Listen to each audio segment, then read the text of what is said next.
It's my pleasure to welcome you here to the Clark Howard Show. You know, our mission is to serve you with advice and information that empowers you so you make better financial decisions in your life. A week from today, we'll be sitting down to turkey and dressing and whatever else you like to have for Thanksgiving.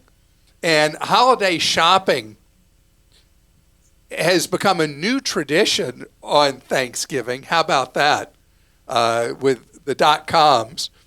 But one thing that you got to worry about with Christmas shopping, return policies.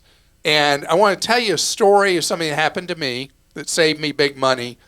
And I want to talk about returns costing you money as well. And something I don't want you to do this Christmas season is get more into credit card debt, because credit card debt in the country is way at an all-time high. And we got to have a talk before you go for those bargains. So return policies are all over the board right now. And I'm hearing every story known to humanity about trying to return things, with some retailers charging you money to return an item, others putting up roadblocks for you to return, others saying, why don't you just keep it? I had a funny Amazon story. I bought a platform for a mattress on Amazon, and the package came open and parts missing. So I contact Amazon with an online chat, and they were very speedy and sent me a replacement in a couple of days. And I said, where do I return the old one to?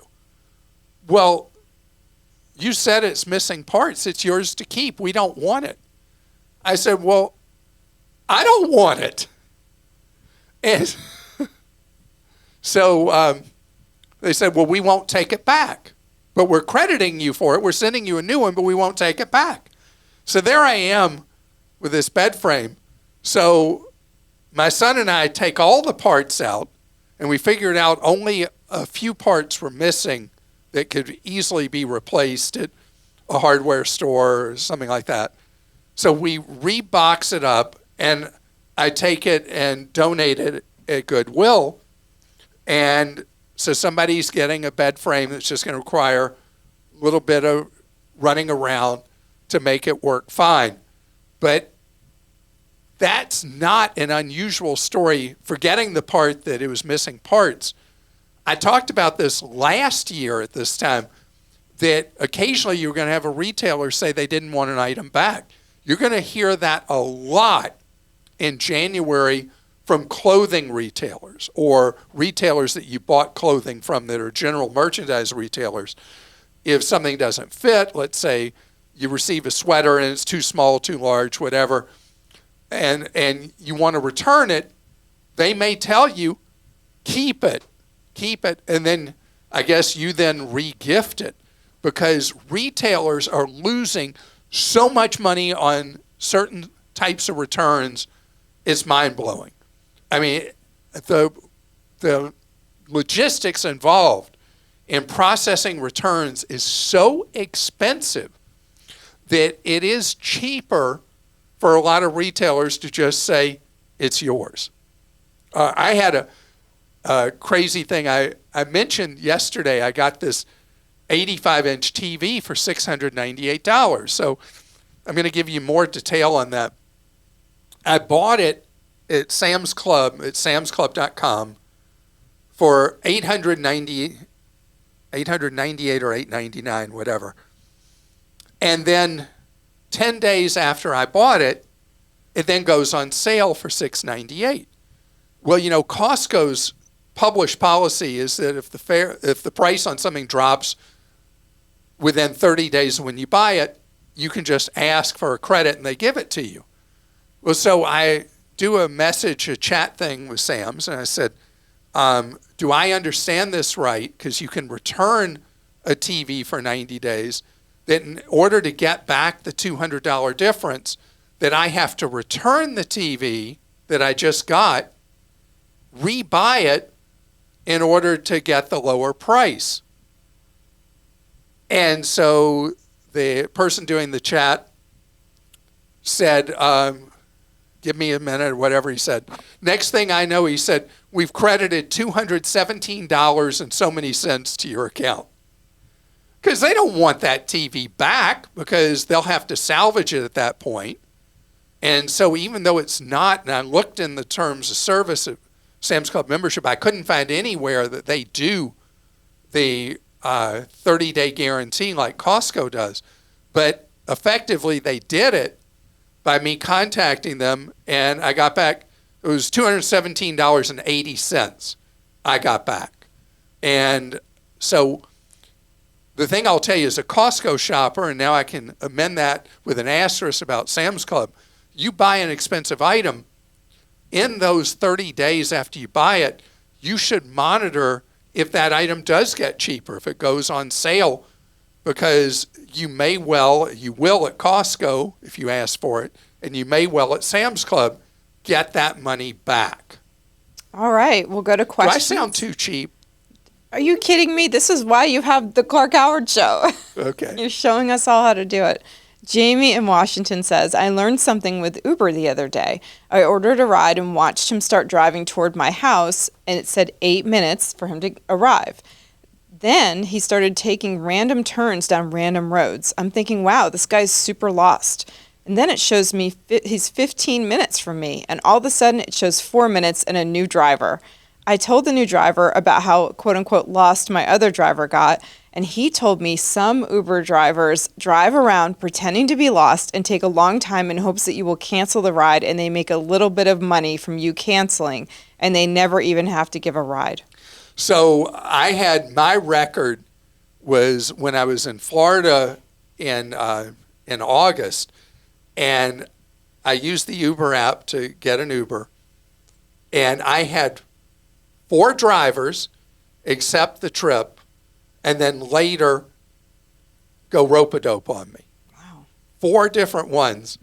And then finally I got a 5th one who then picked me up, and I waited 41 minutes. Wow. For a 15-minute ride.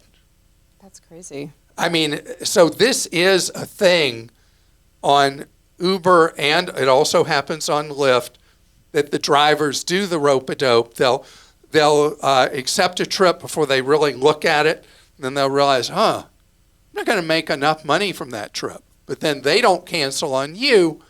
They stall and wait for you to cancel on them, where you might get hit with a fee every time you cancel. And you're looking at me like this has never happened to you? It's funny, it's never happened to me on Lyft. For some reason, I've had it happen on Uber, but I've been lucky I mostly use Lyft.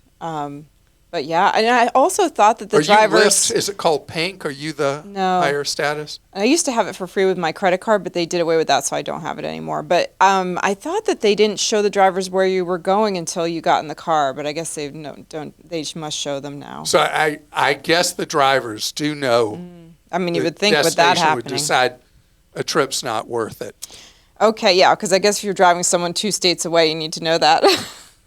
Oh, no, I think they like those trips. Yeah, they probably would love that.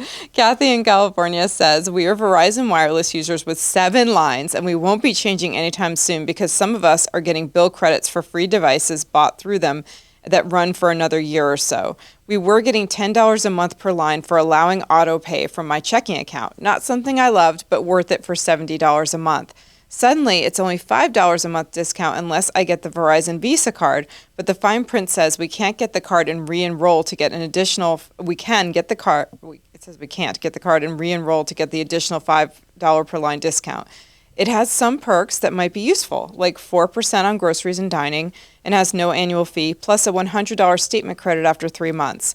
We have a credit score over 800, have no outstanding debt, and pay off our cards every month, and it will get them off of our checking account. Is it worth the trouble of unfreezing our credit and having another card? Okay, let's go back to the very beginning. I knew you were going to. How'd you know I was going to? Because I know you. All right, so this is the game that Verizon, AT&T, and T-Mobile play.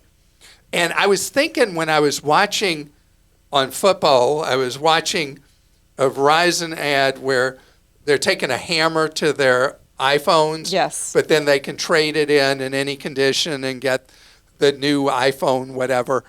And I was thinking about long, long ago and far, far away, like 20 plus years ago, people used to get a computer for free if they signed a contract for dial-up internet. That may be 30 years ago. I don't know if you remember that people were all excited to get these free PCs, these desktop computers, if they signed up for 3 years at an inflated price for the dial-up. And this is the same kind of marketing gimmick, is they get you hooked with a deal on the phone that's paid out typically over 2, more often 3 years, where you get the monthly credits, and then they're getting you to look at that while they completely rip you off on the monthly cell phone service. And there will come a time where you just rip off the Band-Aid. You pay the remaining balance on those phones that you have on the payout where they're giving you the monthly credit, and you switch those 7 lines from Verizon to someone who is less than half the cost per month for service. And Verizon itself is spending so much money on advertising for their various discount brands right now that don't come under the Verizon name: Total Wireless, Visible, Straight Talk, all these brands that are owned by Verizon, where they're trying to capture people at whatever price per month they're willing to pay. And I can tell you that whatever it is, it's a fraction of the cost of being with name brand Verizon, name brand AT&T, or name brand T-Mobile. Kathy's a great candidate for our phone plan finder. At clark.com/phone plan finder, you can put in the 7 lines and see what how Clark's much talking money about. you'll save, even if you have to absorb those phones. So that means I never answered your question. If you're like, yeah, Clark, I'm going to stay with Verizon, then yes, to be able to, for nothing else, to get 4% cash back at no annual fee for groceries and dining, that alone would make it worth it. And then on top of it, they pay you $100 bribe to get the card. As long as you use it only for the purposes that get you the bargains, the 4% back, then you've got a real winner there. It's a perfect situation player credit card. David in California says, how do you lengthen the life of an electric rotary shaver blades? You speak about shaving razors and drying them, but what about the electric ones? The instructions from my Norelco say to rinse them and air dry them. Will the rinsing diminish the life of the rotary blades? That's a good question I can't answer because I have never changed the blades on my electric razor. And how long? It's been years. Wow. How long are the blades okay for? I don't know, man. I don't know. I haven't been suffering nicks or cuts or whatever. But you would dry your razors. I would dry my traditional razor, which I use on any day I'm on camera. Today's the day I'm on camera, so I shave traditional. But any other day, I just use the 3-blade Norelco razor, and if I know it came with extra blades. I'm sounding like a complete idiot right now because I've never ever thought about this, David, and I've never even looked to see how I change the blades. Okay, that'll be my assignment. Yes, you have homework for sure. To figure that out, shave with the new blades set in my rotary Norelco thingy, and see if suddenly I'm getting a better shave. Because I guess it deteriorates so slowly I haven't even noticed. I bet the Clarkies will write in to us too. I'm sure someone out there has mad knowledge about this. But I just sounded like I had an IQ of about 14. No. Yes, I did. It's all right. So coming up ahead, because I have no idea what the answer is to that. Coming up ahead, we're going to talk credit card debt? I do know the answer to that, and I'm not at all happy with the situation we're in right now with credit card debt. And you've got an assignment through the Christmas shopping season from me. All right. So we got to talk here. It was only 4 years ago, that credit card debt in the United States cumulatively was $700 billion, which was actually an improvement. Americans, during the first year of COVID, heavily paid down credit card balances. And it was going in the right direction for like the first time in forever. And then we went in that cycle. There was a dual cycle of revenge spending when people started getting back out again in 21, and the inflationary cycle that led to people that are on really tight budgets running out of money and then using credit cards as a borrowing system to pay for food and necessities. So we got a double story here, because we've got a lot of people who use credit cards as just a payment system, earn rewards, whatever, cash back. Then we have people that are using credit cards as a borrowing vehicle and are trying to survive without enough money coming in each month. So if you're one of the people who just can't get by on what you're earning, this is not for you. This is for people who are using credit cards because I see it, I want it, that settles it, and you're running balances on cards, paying now an average interest rate of 25%, highest ever for an average rate. That's the latest number I saw. And now here we are in the Christmas shopping season. You compound the problem because everything you're buying is 25% more expensive than you think it is on sale, because if you're using credit to buy it, it doesn't settle it because you got to pay that back plus all the interest.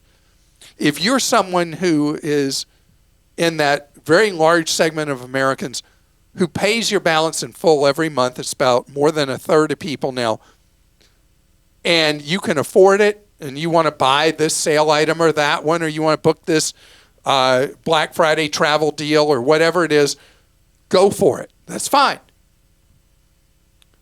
if you can afford it. But if you are in that muddy middle I'm talking about, and you're part of what's led the balances on credit cards to climb and climb and climb to what is an all-time record, I think even inflation-adjusted all-time record, then it's time for you to have a rethink and come up with, okay, I'm going to say a word that to a lot of people is a cuss word, have a budget for your Christmas spending.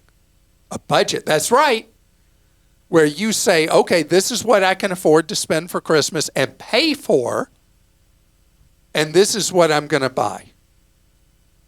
Because with the constant churn of sales, sale, and any store you go into, you see the sale signs everywhere, pulling you like a tractor beam into that aisle to buy whatever, or online, seeing the sense of urgency with Amazon or Walmart saying, this is on sale, or Target, wherever.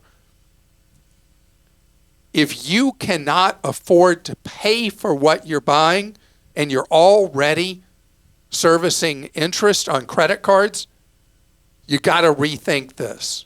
You got to. There will always be other deals when your finances are where you can afford to just pay for something. This is not a time to borrow for wants. The carry cost is too brutal. Nobody ever got rich paying Visa or MasterCard. I always used to say 18%. Right now, I got to say 25%. Bad idea. Okay. I'm a no fun zone, Christa. Well, it's fun when you don't feel like you owe, that's for sure. I owe, so off to work I go. Yeah. That's not what you want to be doing. No, it's very stressful. Pam does want to make a purchase. Pam in Florida. She said, my husband and I are in need of a new mattress. Ours is 7 years old and well worn. We've been shopping around and it's been very confusing and frustrating venture, not to mention the sticker shock. We both want to try it out before we buy, so buying sight unseen online is out of the question. When is a good time to buy, and how do we know what a good price is for a mattress?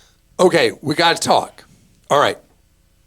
So I went through a journey on this as well with mattresses because the mattress market has gone through crazy, weird changes.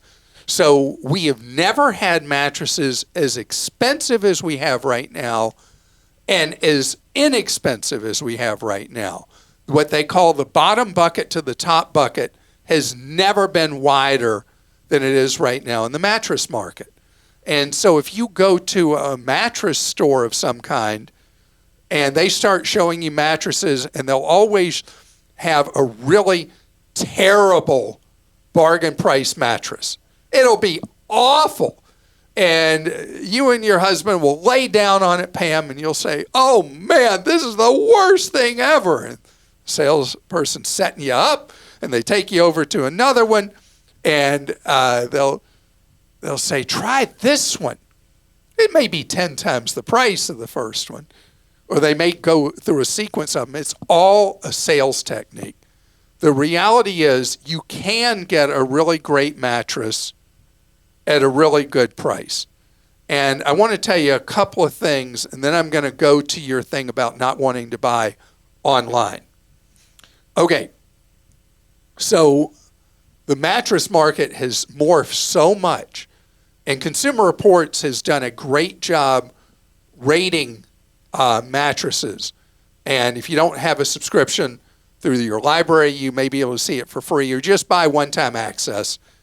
And you will learn so much about finding a mattress or narrowing in or zeroing in. Plus, there are specific places that are great to buy a mattress from. But my thing is I love now buying a mattress online. Opposite of what you said you want. And the reason for that is when you buy an online mattress from most online sellers, you either have pretty much an unlimited time to return that mattress for a full refund, or at least 3 or 4 months or 6 months to try it out. And if you don't like it, you get a full refund. Don't trust anybody who says that they will give you a credit towards another mattress. You want a full refund. But if you follow Consumer Reports as they explain different types and styles of mattresses, what this sleep experience is like for side sleepers, back sleepers, people sleeping on their stomach, that kind of stuff, you'll really be able to focus on a more narrow number of mattresses. And Consumer Reports has ratings that we have a summary of on Clark.com of physical stores also you can go to and do what you want to do and try out a mattress. But even with them, make sure you have the guarantee where if you don't like it for at least 3 months, you have the right to return for a refund. And Dallas on our team wrote that article on Clark.com, and she also listed, she went through all these different retailers and listed what a queen-size mattress costs as of November this month, 2024. So we have a very updated guide there if you want to look at it. So I want to tell you that the last mattress we bought was a king, and we bought it at Costco, and it was $469. The problem is returning, right? Like you can return it, but you have to get it back in the box if you're buying one of those. Well, you can't get it back in the box. So, I mean, in the worst case scenario with Costco or Sam's, you might have to rent a flatbed from Home Depot, throw it in there, tie it down, and take it back. But they will give you your money back, and you start again. But I've never had to do that with a mattress. The only time we ever bought a mattress that really stunk was when my wife, it's not her fault, But there was this particular high-end mattress that a friend got her really excited about. We bought this thing. It was almost $2,000, and it was horrible. And we actually found a place to donate it to. Okay, that's good.